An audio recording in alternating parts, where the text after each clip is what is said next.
The phone in your hand runs on a metal that medieval miners thought was cursed. They called it goblin metal. It looked like silver, but when you tried to swap it gave off poison and turned to nothing.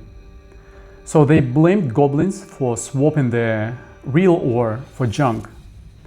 The name stuck, and now it's called cobalt.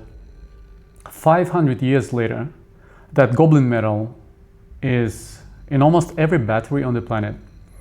It's the reason your phone doesn't catch fire in your pocket. It's the reason an electric car can hold a charge. And more than half of the entire world supply of this metal sits under one country. That country is Congo. And it's one of the 5 poorest places on earth. Sit with that for a second. The metal that powers the future is under the feet of some of the poorest people alive. And that is not a glitch in the system. That is the system. Because Congo is not the exception, it's the rule.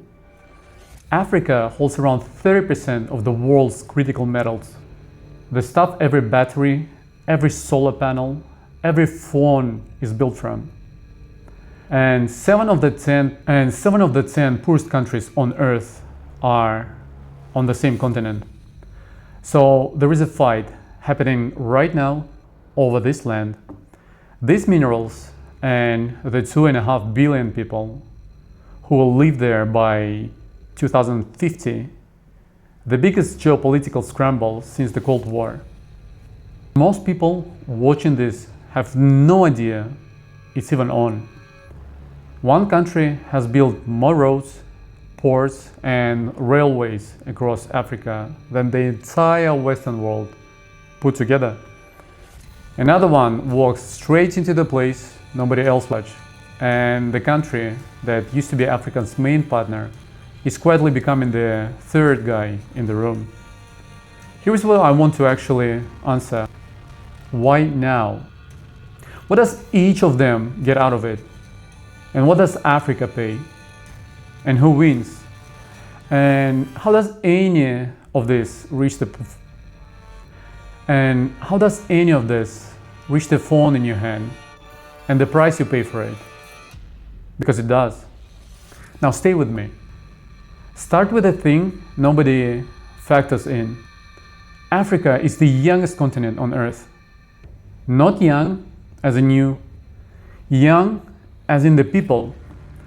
The average person in Africa is 19 years old. In Europe, 40. So while Europe is quietly panicking about who's going to be looking after its retirees, Africa has the opposite problem. Hundreds of millions of young people walking into the job market every single year. Right now, about 1.5 billion people live there. By 2050, the UN expect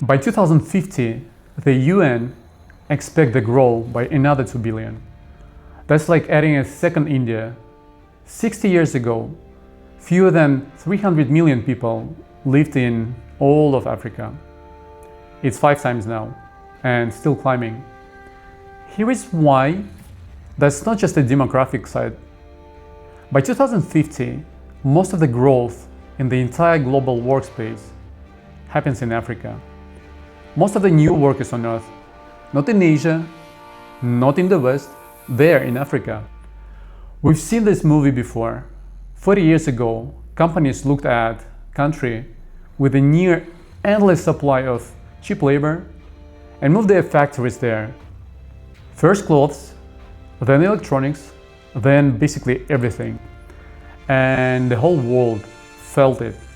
A pair of headphones, a fridge, a laptop, things that used to be luxuries quietly got cheap.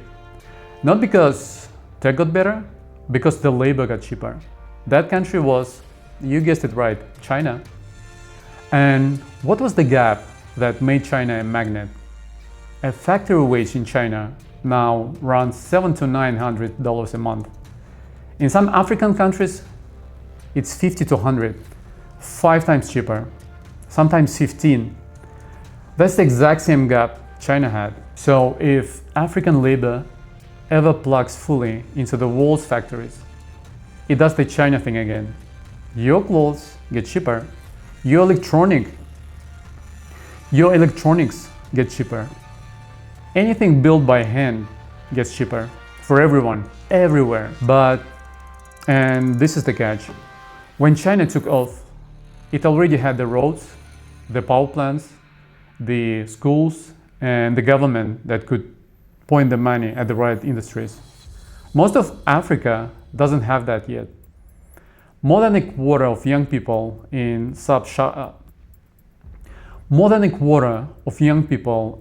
sub-Saharan Africa can't find work. 30 million kids aren't in school at all. Youth is potential, but potential on its own doesn't build anything. The question is, who turns this into a real economy? And that's where the real fight starts, because of what's under the soil. Now let me show you how the money actually moves with two people.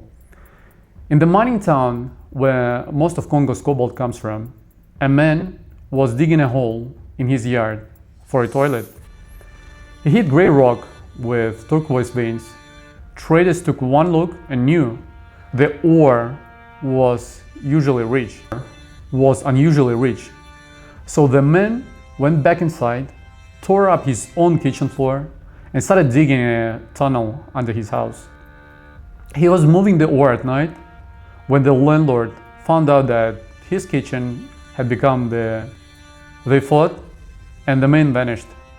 Neighbors worked out he'd pull maybe $10,000 out of that ground. In a country where most people live on under $2 a day, that's a fortune. And that's the story of someone who grabbed what was under him. And here's the other kind. A mother of 8 comes to a washing pit every day and cleans cobalt ore by hand. A researcher asked her where the ore goes after she washes it. She said she didn't know. She doesn't know that the minimum a family needs to live where she is run about. And she doesn't know that, according to the rights groups, not one industrial mine in her region has committed to paying that. Both stories sound absurd, but they are the whole logic of it. Cobalt is literally under your feet there, and the real money is made somewhere else entirely. The numbers back it up.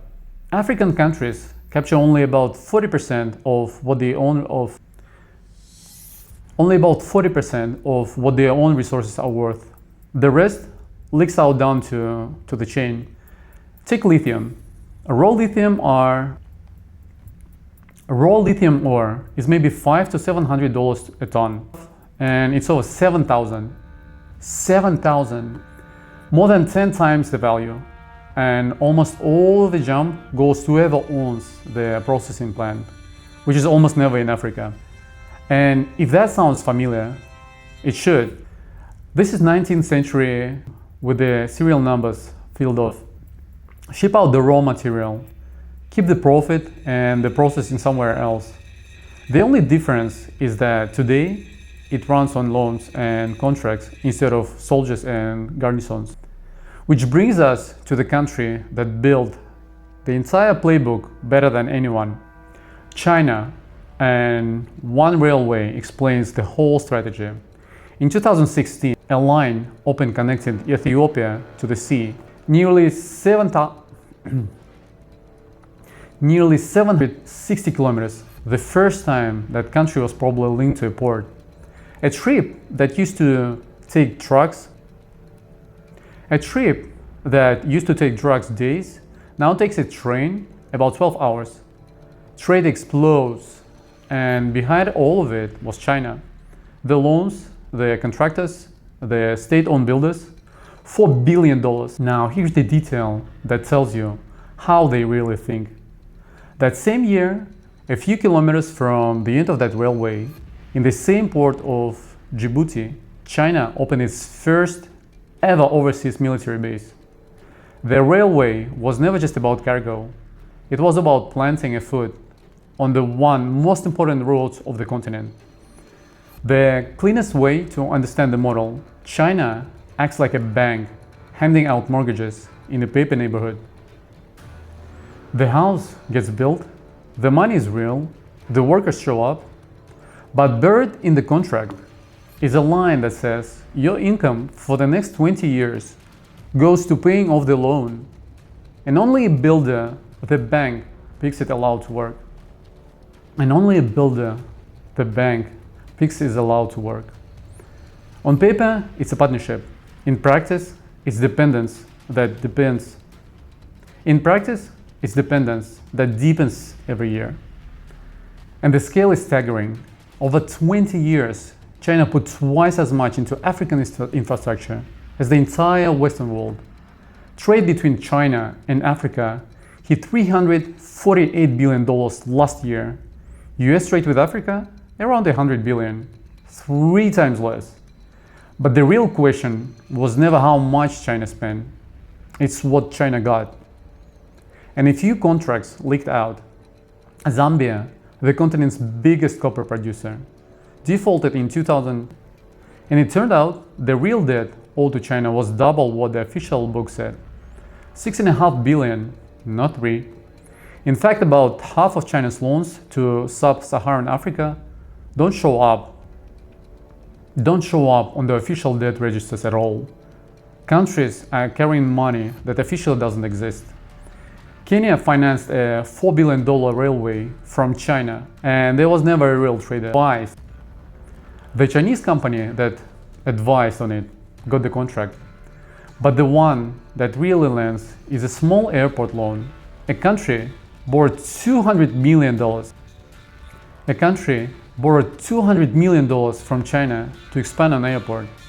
Standard deal until researchers got the full contract. Their airport had been running since 1951, quietly bringing in about $68 million a year. And the terms said, including money that existed decades before China showed up, would go to repaying the debt first for 20 years. The country's finance minister later stood in front of the parliament and apologized. His words, "We should not have accepted some of these conditions." That's the model. It's not a cartoon that trap. China genuinely builds the roads and the ports and the power plants, but the dependence, financial, economic, political, grows right alongside the concrete. And while China spent 20 years methodologically, someone was watching from the sidelines the whole time, the United States. And it showed up late, on purpose you could almost say. At the end of 2024, a sitting US president flew to Angola, first one to even set foot in Africa in 9 years. And the trip wasn't really about the visit, it was about railway. The Lobito corridor, 2,000 kilometers from the Atlantic coast through Congo into Zambia's copper and cobalt belt.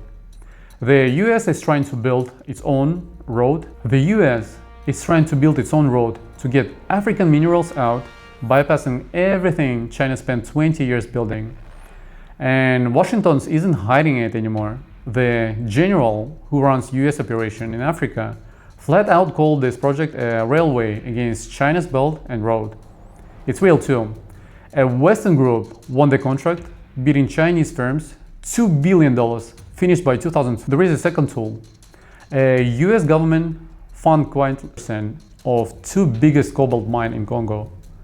That's a direct hand to the exact supply chains China controls. But here's the thing about America in Africa. Its power was never roads and ports. For 20 years, it was aid. Health, education, food, keeping conflict zones from exploding. And that sounds like charity, but aid is a long-term And that sounds like charity, a vote of trust. A country that's treated your citizens for 2 decades has the right to call and ask for something. Take America's AIDS program. Since 2003,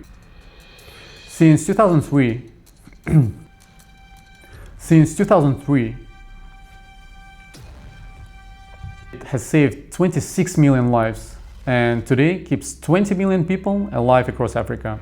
The biggest aid effort aimed at a single disease in history. For millions of people, America wasn't a warship or diplomat, it was a doctor and a pill. And that soft power you can't put a price on.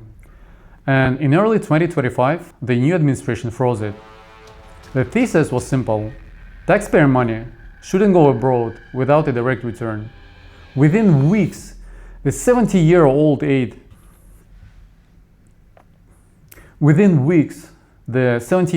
US aid agency basically ceased to exist. Of more than 5,000, and the consequences were immediate. In Ethiopia, the health ministry laid off 5,000 people working in vaccines, HIV, malaria, a malaria program that handed out mosquito nets and medicine to tens of thousands closed. A clinic treating malnourished kids that used to take in 60 children a day closed. And a study in a major science journal found the leak directly. Where American aid vanished suddenly, conflict flared up more often afterward. So the US is trying to come back with railway and mines,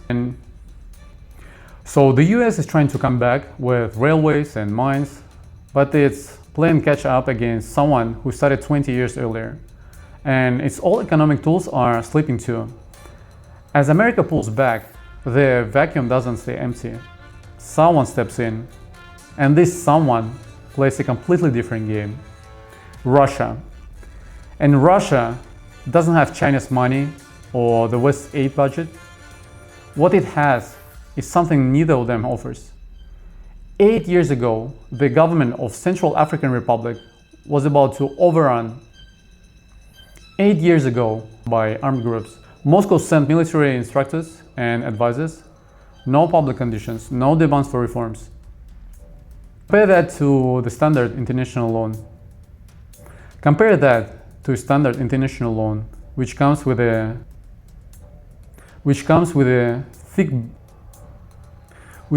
thick binder of economic rules you have to follow. In exchange, Russia got the rights to country's largest gold mine, worth around $2.5 billion. And that's the model, and it repeats. The government is shaky, Moscow offers one specific service, security, and it gets paid in resource rights and political loyalty. In one country, the Russian presence is paid for straight out. When the US pulled more than 1,000 troops out of one country, Russian instructors moved into the space they left. At a big Russian-African summit, the pitch was that military deals had to be signed with more than 40 African states. And there is a reason this lands. Back in 20th century, the Soviet Union backed a lot of the movements that fought to the end. Just one lever. There are two more. The first is grain. Russia promised free wheat to the 6 poorest countries on the continent and delivered sacks stamped a gift from the Russian Federation. It's less than 1% of what Russia exports. But symbolically, it hits hard, exactly where the instructors already are. Second, nuclear power. On the continent where more than 600 million people still have no electricity, Russia's nuclear company is building a nearly $29 billion plant in Egypt, a new deal signed for another country. But keep it in scale. Russia's trade with Africa is about $25 million. China's is almost 350. Russia isn't performing anyone. Russia isn't outspending anyone. It's occupying what everyone else left empty. Where one former colonial power built out, instructors appeared. Where US aid closed, grain arrived. Where there is no power, it offers nuclear. It's a present strategy, and for now, it works. But while the outsiders run their strategies, something is happening that none of them planned for. Africa started saying no. Remember the lithium math? $500 a ton for the raw ore, 7,000 ons, and almost all of that value leaving the continent. Several governments looked at that and decided to break it. One country slapped an immediate ban on exporting unprocessed minerals, and even shipments already on the road. The ministry said it plainly. Companies were lowballing the ore and smuggling it out through the neighbors. And it's not one country. Another banned raw critical mineral exports. Another suspended raw ore exports. Congo keeps throwing on restrictions. One country told its oil producers, refine it here first and then export. And they have a blueprint. In 2019, Indonesia banned exporting raw nickel ore. Everyone said it was reckless. 5 years later, Indonesia had turned itself from an ore supplier into one of the biggest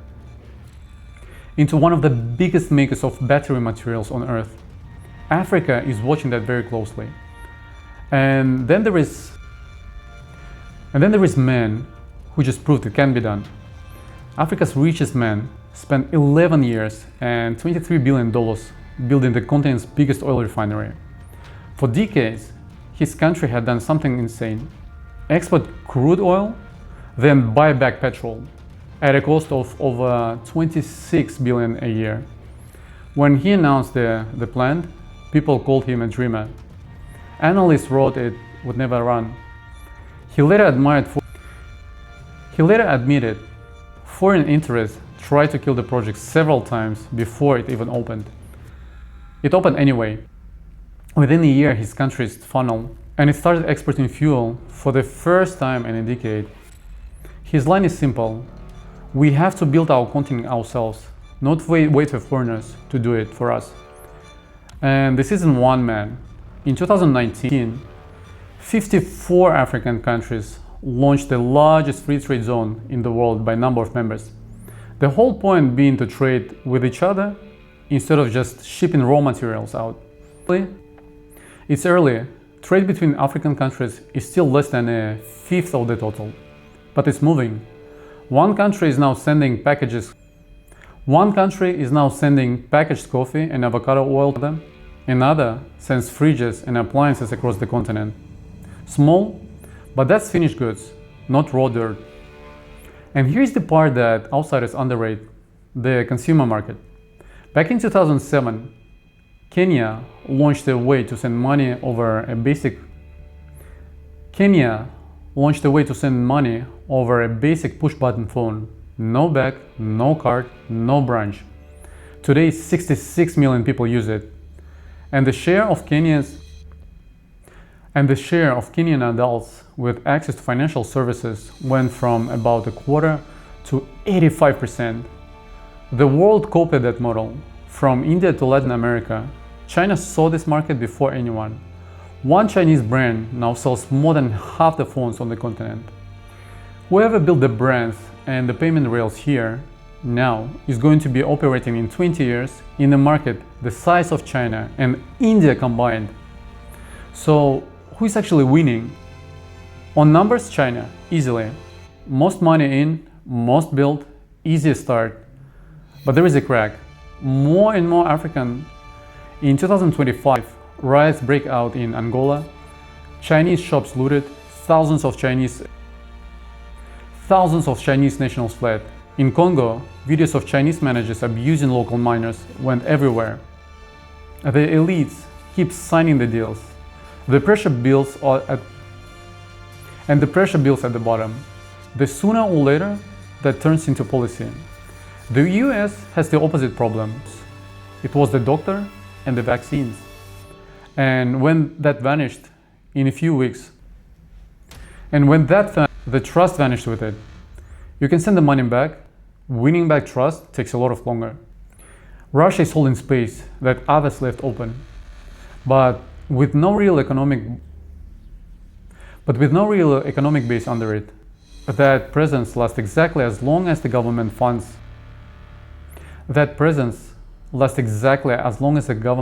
finds it useful, not a day more. But here's the scenario nobody's really pricing in. What if there is no single winner at all? The export bans keep coming, the free trade zone keeps growing, and a new generation of leaders is stepping up. A lot of them educated in the West and China, who know exactly what's under their feet, and what that's worth. They've got Indonesia as a live example. The balance